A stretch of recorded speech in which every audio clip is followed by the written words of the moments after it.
Hello students, welcome to SV academy Rawla online classes.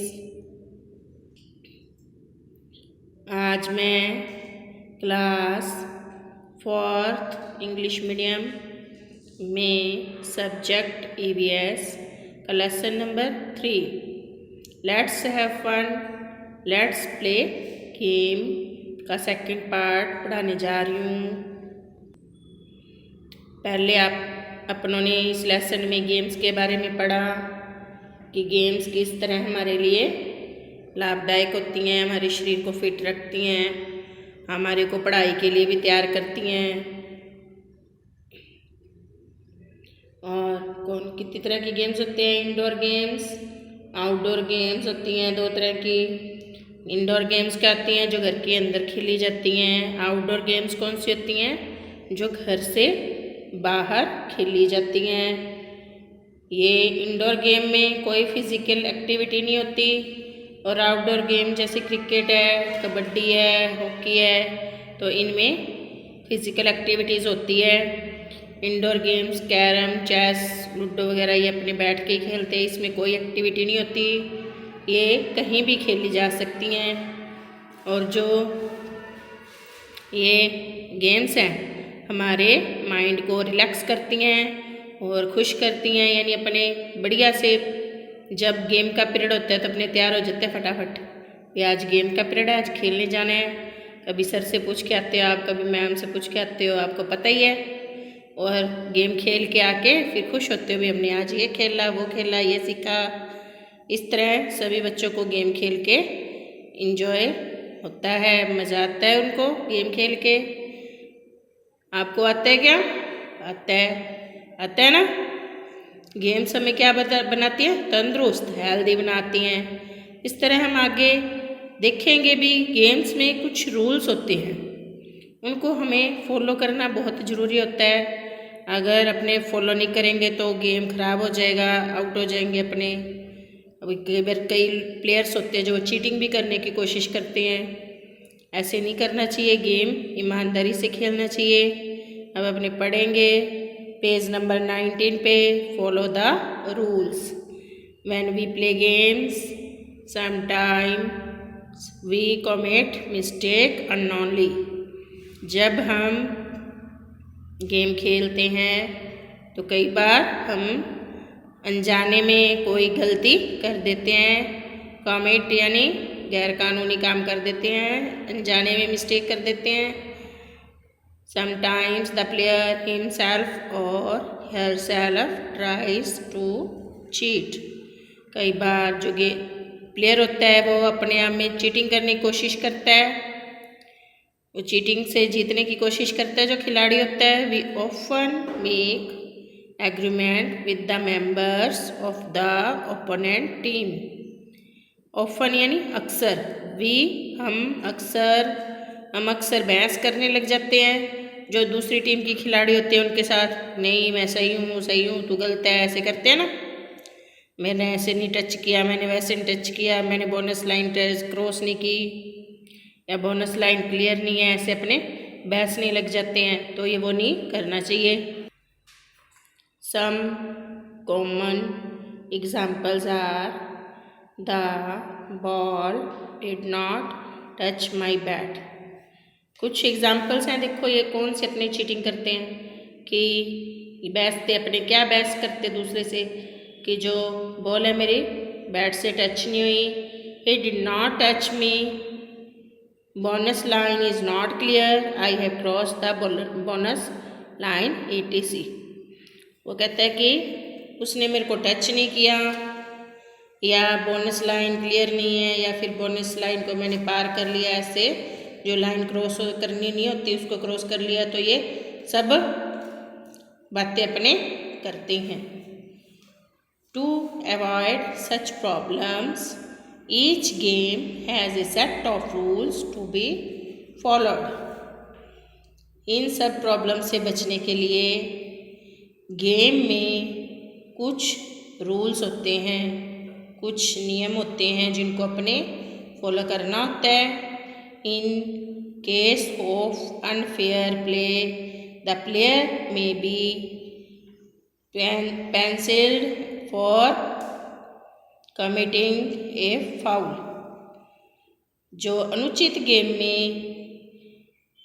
Game लगे ना, अगर अपने को लगे भी गलत खेल रहा है तो गेम जो खिलाड़ी होता है उसको एक फाउल करने पर सज़ा दी जा सकती है।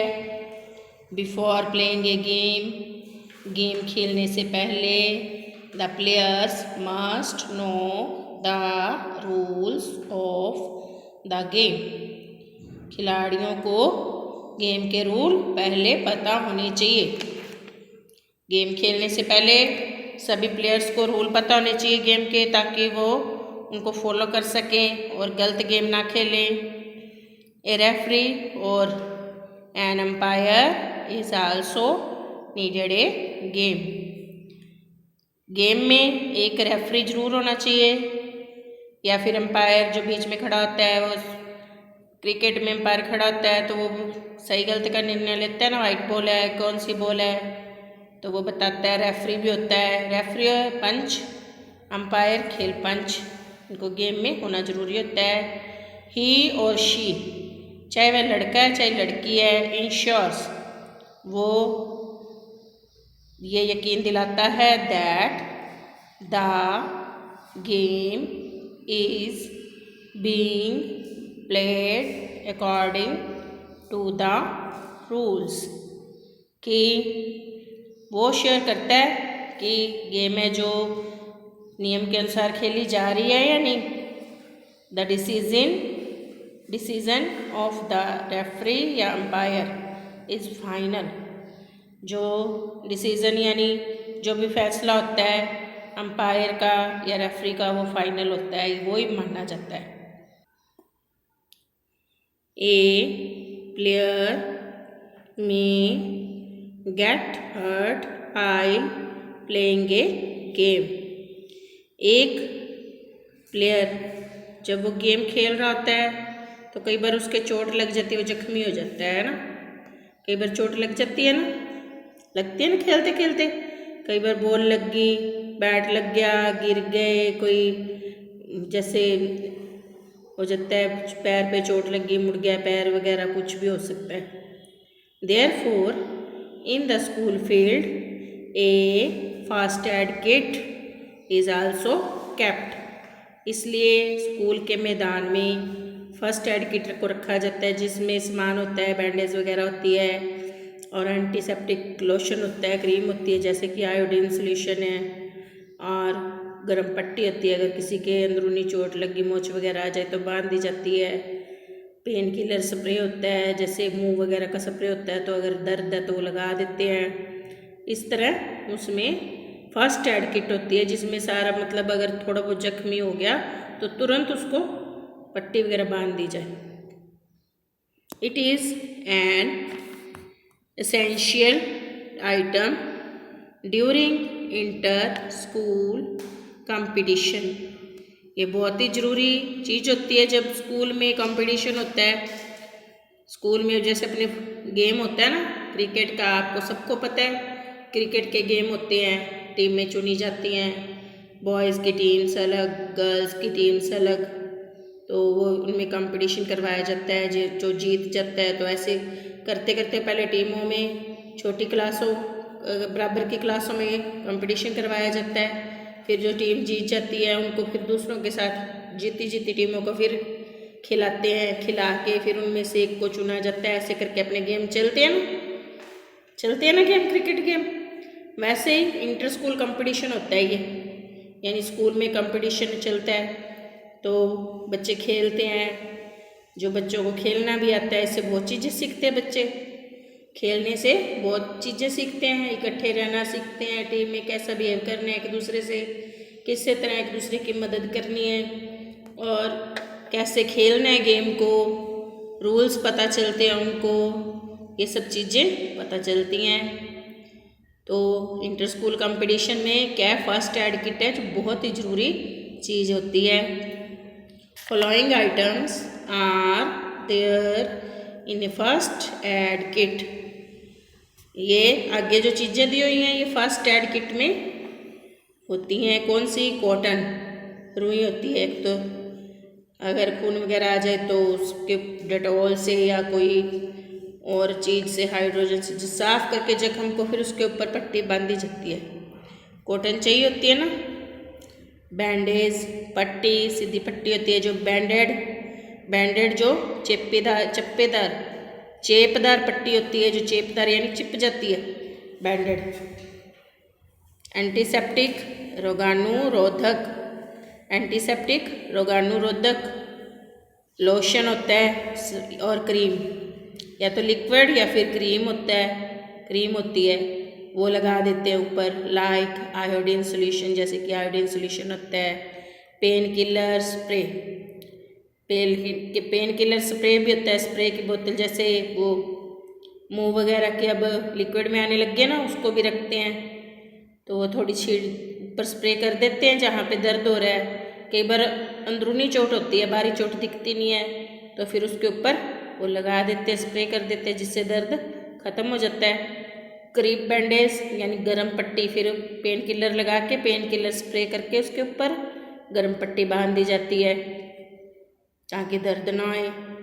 ग्लूकोज पाउडर एक्स्ट्रा, तो एनर्जी के लिए उसको ग्लूकोज पाउडर पिलाया जाता है। ज़्यादा गर्मी होती है, कई बार चक्कर वगैरह आ जाता है तो प्लेयर को उसको ग्लूकोज पाउडर भी पिलाया जाता है। फिर if any player is injured, अगर कोई भी खिलाड़ी घायल हो जाता है, द गेम इज़ स्टॉप्ड, तो गेम को रोक दिया जाता है। And all the sportsman try to help the injured, और जो सारे स्पोर्ट्समैन जो खिलाड़ी होते हैं वो उस जख्मी जो घायल व्यक्ति होता है, उसकी जो घायल प्लेयर होता है ना, उसकी सहायता करते हैं। In addition to this, inter school competitions require many more arrangements, तो इन जो स्कूल में कंपटीशन होता है तो उसके दौरान अरेंजमेंट होता है, जो उनको बहुत सारे अरेंजमेंट करने पड़ते हैं, उन कंपटीशन के लिए बहुत सारे अरेंजमेंट भी करने पड़ते हैं। सम ऑफ द आइटम नीडेड, उनमें से कौन सी चीज़ें हैं, कुछ जैसे स्कोर बोर्ड जिस पे स्कोर लिखते हैं। अपने भी बाहर जब गेम चल रहे होते हैं तो टेबल लगाते हैं ना, टेबल लगा के चेयर्स लगाते हैं, बच्चों के बैठने के लिए सीटिंग व्यवस्था करते हैं, और टीचर्स के लिए चेयर वगैरह बेंच वगैरह लगाते हैं। तो स्कोर बोर्ड वहाँ पे नोटबुक में नोट किए जाते हैं स्कोर। रिज़ल्ट चार्ट, रिज़ल्ट भी बनाया जाता है, चार्ट उनके लिए तैयार किया जाता है। चेयर्स, टेबल्स, मेजरिंग टेप, मापने वाली टेप भी होती है। स्ट्रिंग, डोरी, जहाँ पे वो स्ट्रिंग लगी हो वहाँ तक ये चौका छक्का ऐसे मेजर करते हैं ना।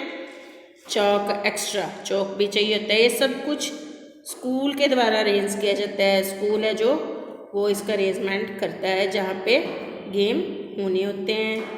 इस तरह आज मैं यहीं तक पढ़ाऊँगी आपको। आगे कल अगली वीडियो में कल पढ़ाया जाएगा। इतना लेसन आपने करना है, लर्न पढ़ना है, और जो इसमें शब्द दे रखे हैं वो भी आप अपनी नोटबुक में कर लेना, नहीं तो लर्न कर लेना, पर पता ज़रूर होना चाहिए भी इस वर्ड का क्या मीनिंग है। इस तरह आप अपना लेसन रीड करोगे, इंडोर आउटडोर के गेम्स के बारे में पढ़ोगे और अपना ध्यान रखोगे। अब ज़रूरत हो तो ही बाहर जाना है, आप छोटे हो, आप अपना ध्यान रखोगे, घर के अंदर ही रहना है आपने। इस तरह आगे अगली वीडियो में आगे चैप्टर पढ़ाया जाएगा। Thank you students.